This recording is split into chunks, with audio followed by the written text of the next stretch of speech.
Hello, everyone, and welcome to Women Beyond Limits. I'm your host, Robin Horton, and on this podcast, we celebrate women who rise above, break free, and redefine possibilities.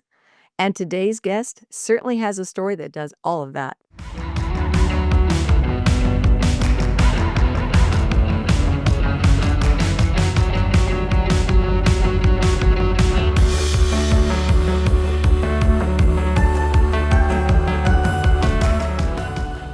I met Jinky Kieft a few years ago in one of my coaching classes.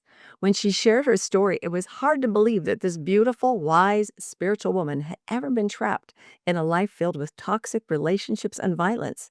After losing her friends in this gang lifestyle, she desperately wanted out, but she didn't know where to turn. I'm so thrilled to have Jinky here today to share her life with all of us. She's inspired me beyond words, and I told her that her story must be told. So if you know someone who is trapped in a lifestyle of toxicity, bad relationships, and you've lost hope for them, this podcast will inspire you today. Jinky will be telling her complete story in her upcoming book, From Gangster to Guiltless. But today, she's here to share how she found her way out. She's currently working as a ministry leader in the Northwest Indiana area. She has more than overcome her past. So welcome to our podcast, the lovely Miss Jinky Kieft. Welcome, Jinky. It's so good to have you here today. I'm so excited to see you, and I know that all of the viewers are too. I've had a lot of rumbling about you in anticipation of you coming on the podcast. People have been asking me, when's Jinky going to do her podcast? So I know that there's a need out there, and people are hungry to hear about your life, about what you went through, and about how you got to the other side. So I am so looking forward to it, and so is everyone else. So I thought we could start with just asking you to give us an overview and telling your story in any segments you want, explaining to us what you've been through, what your journey was like, and then maybe we'll pause and we'll have a few questions in between. But Jinky, the floor is yours. Well, first of all, Robin, thank you so much. It truly is an honor. It's not always easy to share my story, but I'm grateful. So it's humbling. And thank you so much for this time to want to hear my story. Well, I was born in the Philippines. And so my family, growing up, we didn't have much. We grew up poor. And my dad met my mom. He traveled. He was a musician. He traveled around the world, and he met my mom, and they fell in love. And they had me. So my dad would travel back and forth as a drummer. And by the time I was 5, my mom and dad, they did get married. So for that time gap, my mom was a single mom doing the best she can while my dad was traveling back and forth. And he petitioned us and saved up money so that we can move to the States. And around 7.5, 8 years old, first time going to the US and flying on a plane. And it was a culture shock. I didn't know any English. And so imagine how difficult that was, having to learn a new language, new food, new everything. And so I'll kind of fast forward into my early teens, 13, 14, 15 years old. As I'm trying to adjust to a new culture, meeting friends, I got into identity crisis. And I think at that age, as teenagers, we're just trying to find our way, trying to find our identity. And so I would say from 14 or 15 to about 21, I got into the wrong crowds. And when you're trying to find a place to belong, anything looks good, especially if you're getting all the attention that maybe I didn't get at home. And so the guy that I dated at the time, he was the leader of a gang. And so you can only imagine the violence, drugs, a lot of my friends going in and out of jail, seeing them overdose. Um, it was challenging, but really that's pretty much all that I knew, and so I kinda give you some examples of the weekends that my friends and I would be in. There'd be times that we would be in the alleys of Chicago, and my boyfriend throwing different gang signs, and then we see a whole crowd, and they're throwing up different gang signs, so they're totally opposite, and then all of a sudden, you hear pop, pop, pop, and you know bullets are flying. We're running down the alleys of Fullerton and Armitage, and you hear a lot of yelling, and I can remember feeling something hit my shoe, and it was a bullet. It had just missed my foot, and, that's a weekend. There's times that, we're in a car with friends, and then another car drives by, and they know it's the opposite gangs, and so my friends are getting out of the car, they're opening up their trunk, they're getting their crowbars, their bats, their metal pipes, and my friends and I are going under the car to hide, and, they're fighting until, the police comes. And so there's many stories like that on my weekends, and I'm trying to hide all this from my parents. They know that I'm not in a good place, but I'm trying to do my best to not let them know what's going on, and the times that I'm coming home, all hours of the night, I can remember many nights. My mom, I can hear her crying. I can hear her praying for me, and I think about all those prayers. I don't think she knows.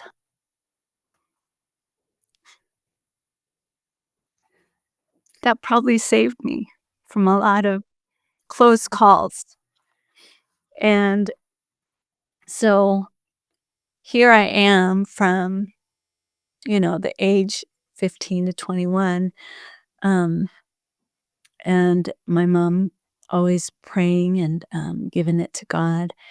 I remember at age 18, there I got pregnant, and there were just so many pressures and family thinking, "You're not gonna amount to anything. You're so young." I already felt like a failure. There was so much shame, so much darkness that I saw and experienced. To try to have a child, be brought into this world, it was very difficult, but the pressures, um, it allowed me to just give in and have an abortion, but that really caused a lot of guilt and shame that I carried for a long time, and so that was hard, and so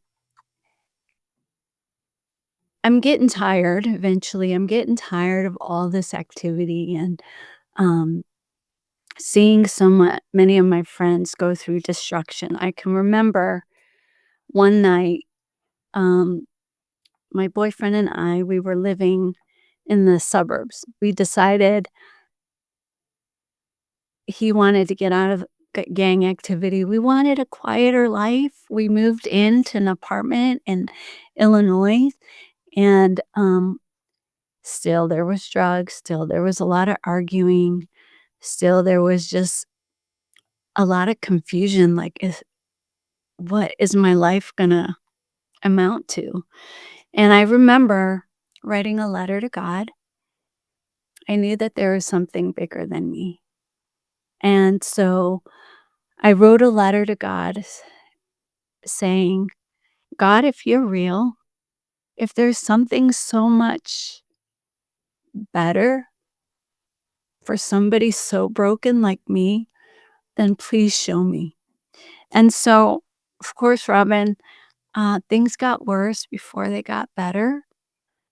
And so probably a few days after just even writing that letter, we got into a huge fight, and he was probably high on cocaine, and I needed to get out. I wanted some outlet, and usually that's I'm drinking, I'm partying with my friends, or that night I ended up going to a club. My friend and I, this we were gonna actually stay at our house, but for some reason we went, and I could care less who I'm talking to. I just I wanted to numb everything that I was feeling and going through, and so, I actually gave my phone number to this guy who I didn't care to know, and my friend said, "Oh my gosh, your boyfriend's here. We need to get out of here before he causes a scene." And, he was huge and muscular, and this guy that I was talking to was like a little guy, and I'm like, "This is not good. We need to get out of here." So we're crawling out of the club. It's crazy.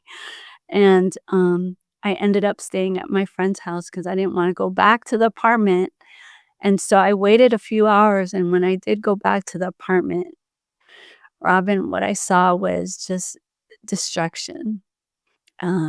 There was holes in the walls, glass everywhere. It looked like a tornado had hit the apartment. He had a fits of rage, and I think he even wrote a letter saying, "You know what? I'm getting stitches for my hands. This is all your fault." Um, and I was looking around trying to find my belongings, my clothes. I couldn't find it, nothing was there, and so I figured he probably tossed it in the dumpster. So it's probably 2, 3 in the morning. I'm inside those huge dumpsters. I'm looking up. I'm looking up at the sky. I'm like, "Where are you, God?" Um, and so I'm trying to salvage what I can. He did pour fuel on it, and all he had to do was light it, throw a match and light it, and I'm thinking, "You know what? It is probably all my fault." I mean, at the time, I felt like I am just so selfish. Everything I do is about me, and I was impulsive. I was full of rage and anger. I didn't know how to stop any of that kind of life that I was in. So I got what I could, put it in the car, and I'm like, "Where am I gonna go?" I just knew I gotta go home, I gotta go home, and so I went home, and my mom is probably, what, 4 or 5 in the morning. I was like, "What is that smell?" I am like, "I don't wanna talk about it. I just wanna sleep this off." And, I stayed there for a time, and the guy who I met at the club calls me a few days later. I'm kind of venting and sharing and kind of vomiting on him, like, "This is what happened over the weekend. You're not gonna believe it." And he goes, "Jinky, it sounds like you need God." And I'm thinking to myself, "You were at the clubs with me. You're talking about God?" And so and then I kinda went back to, like, "Wait a second. I did write a letter. Maybe there's something here." And he says, "It sounds like you need God. My brother-in-law has been nagging me to come to church, to come to this small group Bible study for so long. If you go, I'll go with you." And so that changed trajectory of my life, and God answered that letter. Wow. That was a huge move for you. So you step into this new environment. You don't know any of these people. Obviously, this isn't something you've ever done before. And what happened in there? Like, what kind of interactions did you have with people? Did you see God moving in that once you got in there? It was amazing that strangers would sit down with me, hear my drama. I'm in tears, that people would want to know me and wanna spend time with me, total strangers. I felt so loved. I felt like people really wanted to hear me out and cared about what was going on the inside. Mm. There was just so much brokenness, and I just had to let it out. I had no other outlet, and so I'm so grateful for God just making a way. Wow. Jinky, it seems like if you go back to where you were feeling empty and you had your crisis, right? Maybe like age 15. And I think a lot of kids go through this. We don't know who we are. We don't know our value. And we don't know what the next step is. And so we latch on. It sounds like that's what you did. You latched on to whoever gave you attention, whoever made you feel valuable, even if it was an unhealthy way. Yeah. And so in that moment, like what was missing in you? Like just talk to like even parents, like, okay, so what can we do to help our kids? Because this is not uncommon. You chose a road that was dark. A lot of our kids are choosing dark roads. And Yes. how do we fix that hole in our kids when we know they're struggling and they don't know who they are? What do we do? Yeah. Well, I love my parents, and I think they learned what they learned from their parents, and so on, and so my parents did the best that they could. I think as parents, there just needs to be a lot of curiosity. I read a lot of books. Sometimes it's like, "Just read 1 and stop reading 4 at a time." Um, it's because I wanna learn. I think as parents, we still need to have learner's heart and be humble. How could we connect? Because as much as my parents worked so hard, um, to provide for the family, that was their love language, and we're gonna provide for the family. But the component of emotional connection was lacking, um, and a little bit of that is partly cultural, and so if there can be this curiosity, if there can be an openness to having conversations, allowing, kids to just share their heart, not overreact, um, have understanding. I think that would have been so, so helpful, because I think when there's overreaction, unhealthy expectations, there's just gonna be a wall that just comes down. There's gotta be genuine, um, thoughtfulness and love for the kids to feel like, okay, they're trying to emotionally connect and wanting to understand what I'm really feeling. And I think because I didn't have that, I really carried a lot on my own. And things could definitely been worse, but I'm just grateful that there was a way out. I do want to say, for the parents that watch their kids live in a destructive environment and feel like there's no hope, how can I reach my children? My mom praying, pouring out her heart to God. She never gave up in prayer, and I believe that God heard that and saved me from so much. And of course, I had to learn through all that, but never give up in prayer.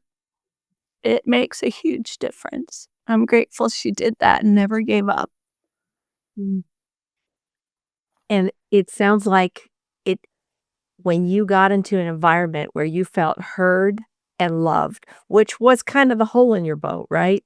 You got with these believers in God and they provided something for you that was healthy, that didn't provide an unhealthy love, like the boyfriend, the controlling, whatever, unhealthy lifestyle, but they provided a God provision for you. How did that affect your heart? Like, how did you change as a result of that? I think I was finally understanding God's view of me rather than the world's view of me. I think I was able to start healing and healing, there's still healing going on because, Never. it's like I never forget, but, I definitely worked on a lot of different things, but healing and understanding God's view and love for me. Um, as I would tell my kids when they were young, God don't make no junk.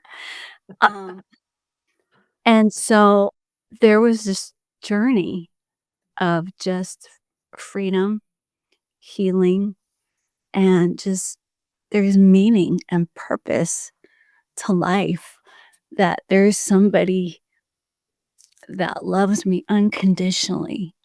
And I saw that through the community too. There was no judgment, criticism, there was just acceptance. And I think that's what really drew me um, to growing in my faith, deciding I don't want this darkness. I want to be brought into the light. But it's like, do you want? It's like, okay, do you want what you've had and it hasn't worked for you, or do you want this? And like you said, I've just kind of latched onto it, and I've never seen such grace, welcome, and love uh, that I did that day. And I said, okay, I want to continue to learn more about God. I want to see how I could change, how I could be different. My way was definitely not working. Mm. So that trash can moment when you said, "God, where are you?" He's like, "I'm here. I'm coming." I love Yeah. the beautiful way that he rescued you through people. And doesn't that happen to us so often? We're looking for something, and he's sending us people to speak to us, and Yeah. you just listen. We have to oh, it's so hard to trust because you had so many relationships that weren't trustworthy. So now you're in a new environment, you're gonna start trusting again. Yeah. So, what kind of tools and mind frame, what kind of things do you use today to help you transform your thinking? Because you made a great point, and that is, it doesn't just go away. These holes in our heart, these insecurities, these self-worth issues, they plot along life with us, don't they? And they find ways to sneak back in. So, how do you address those things today in your life when you start feeling that self-worth agenda? Because we all have those inner critics, and they're nasty. They are nasty. So tell us how you deal with yours. Well, there's been a lot of inner work. I mean, I went to biblical counseling. I think one of the greatest things that I've ever learned was just journaling, because I never knew how to express and in a healthy way and have outlet. And so when I went to counseling, I learned to just journal and get everything that I was feeling on paper. And I just felt always a sense of being freed from all that anger, all the confusion, any of those broken records that were playing in my head. And then um, I think I went to counseling several times, different places. Yeah. But then, um, you know, I think when a few years after I got married, I um, got into Light University. I really wanted to understand my emotions, and then, I felt like a failure and just the struggles of self-worth and being enough. So finishing that was a huge accomplishment.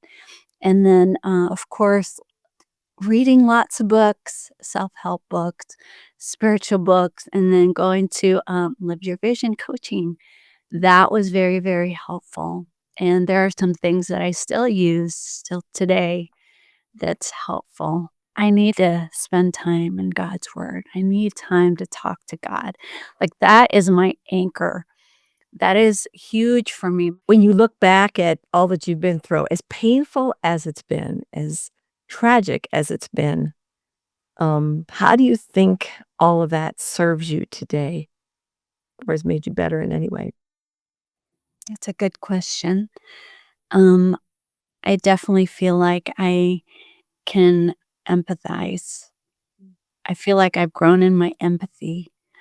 Um, Not like just sympathy, where I feel bad for somebody and I'm glad I'm not in that challenging situation, but empathy, it's an ability to emotionally understand and connect in a deeper level of putting myself in someone's shoes and being able to understand and sit with them and their pain. And And that's a valuable tool in life. Absolutely. So, yeah, as far as your life today, can you tell us a little bit about what it looks like today? And in addition, tell us maybe a little advice that you would give to parents or anyone going through difficulty that they look like their loved one is far away and you feel helpless. And then take us into your life today and how it looks. to not be alone in this journey, community. I think if people could just reach out to God and reach out to community, um, for parents, there's many people that are I know that are going through the same thing and can empathize and connect and have support. Um, I don't believe that God just allows us to go on this journey alone. He's so much bigger than that. And so the traumas, I feel like God has transformed. The trials, he wants to use them for testimonies. And so don't try to isolate yourself. Reach out and find people to just talk to. Good. And so where I'm at now, I am grateful, Robin. I mean, every day that I wake up, I am excited to come down here. Like, this is my quiet area where I have my coffee, I have my notebook, my pen, I journal, and I'm excited to talk to God and be like, "What are the adventures for today? Who can I help today?" Um, it's just an exciting thing because I feel like he's given me so much. And so I feel like a life of gratitude takes you far. I can't believe how time just flies. And then my daughter's in freshman in high school, and they both love God and they're faithful. And I just feel like because of that choice that day to start studying, to start reaching out to a community and changing my ways, broke the chain for my kids. And something so miraculous, my mom and dad, when my mom was praying for me as a teenager for so many years, and then after I became a Christian, I prayed that somebody in, my family would become Christian. Prayed for my mom for 18 years, and then she became faithful to God. 5 years later, my dad decided to follow Jesus, and so it's just a powerful story of redemption and reconciliation that with God, nothing is impossible. And so we're living what we love to do is serving people, counseling, meeting new people. I just wanted to share this one passage that I feel like is one scripture that I feel like has just been my life, but hopefully would encourage others to be reminded there's so much hope. In 2 Corinthians 4:8, it says, "We are pressed on every side by troubles, but we are not crushed. We are perplexed, but not driven to despair. We may be taken down, but not abandoned by God. We get knocked down, but not destroyed." And so I feel like Satan can't destroy what God is restoring. Jinky, that's such a beautiful conclusion of your life. And even though we know our journey is never over and it's a continual battle, like you said, you have really exemplified the beauty of the surrender and the crying out and that there is hope on the other side. God is listening. Maybe it doesn't look like it today. He's listening. And I love your tools, just reaching out to community, finding healthy people in your life. These are really important. And then once you get in there, really grabbing on spiritually and then using those tools that you learned through coaching and counseling about, you know, taking your thoughts and reframing them and creating a lifestyle that has a rhythm to it, that you are walking consistent. And I'm so grateful just to hear your story. And I did mention earlier that you are writing a book. Tell us a little bit about your book and your title. I just have 3 or 4 chapters left. And the reason for my title is it's really my memoir, it's my life story, and how through God, He's allowed me to fight the different challenges. And so from gangster to guiltless, I've walked struggling with so much guilt from the past. And not that God wants us to forget it, He wants us to work through it. But it's been a journey of healing, freedom, and purpose. And so, you know, I'm excited and, I hope it brings hope and that no one is too broken to fix because God is the greatest healer. And so I feel like He's continuing to still heal me. And I hope that the stories that in this book inspires others to move forward. And I want our viewers to be able to follow you and stay connected. So when your book does come out, they can find it. Yes, I mean, if you feel like you need to just reach out, you need a hotline, you need to talk, um, you can just reach me on my Facebook page, Jinky Kieft. I think it's Jinky Kieft Romasanta, but you probably have that. Um, and, like I said, I love talking to people. I love meeting new people. Absolutely. And I think since you've turned your life around, you've lived with such purpose and such passion. And that's what inspires me to see that you've redirected all of your energy and even the terrible things that have happened, they have purpose in your life today. And I really hope that for everybody watching today, that you see that whatever you go through in life, it's part of the learning process of your life. It's part of your personal growth. Don't discount it. Don't hide it. Don't run from it. Embrace it. Figure out how you could use the painful pieces of your life to grow and to share and enrich other people with it, because there is a reason why you've been through what you've been through. And Jinky, thank you for sharing that with us today so clearly, so beautifully. I hope that you're inspired today and that you feel hope in your life, that you feel like my loved ones can get rescued from this. I can escape a dark life, these unhealthy relationships, this toxic lifestyle, that there's a way out. There's always a way out. Never give up. Always continue on the battle. Keep trying, keep fighting, and keep surrendering, because someone is always listening. And I love Jinky's advice about community and trusting people again. There is someone out there that wants to help you. Reach out. Don't sit in your own sadness and despair. Reach out. There's always someone there to help you out of the place that you're at. Have a great day, and we'll see you next time on Women Beyond Limits.